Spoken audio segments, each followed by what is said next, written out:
Hello everyone, how are you doing? This is MD Tech here for another quick tutorial. In today's tutorial, I'm going to show you how to set up a daily time limit or limit Facebook usage on your Android smartphone device. So this should hopefully be a pretty straightforward process here, guys. And without further ado, let's go ahead and jump right into it.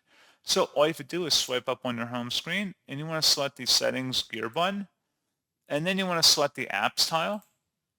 And then you want to select all apps at the top.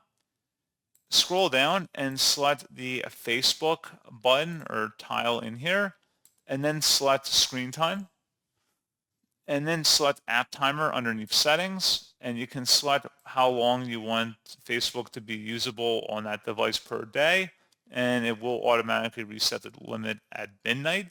You would select OK to save it, and if you wanted to remove that later, just click the little trash bin icon next to it, and that will remove the limit that you applied. And that's pretty much it. So as always, thank you guys for watching this brief tutorial. I do hope that I was able to help you out, and I do look forward to catching you all in the next tutorial. Goodbye.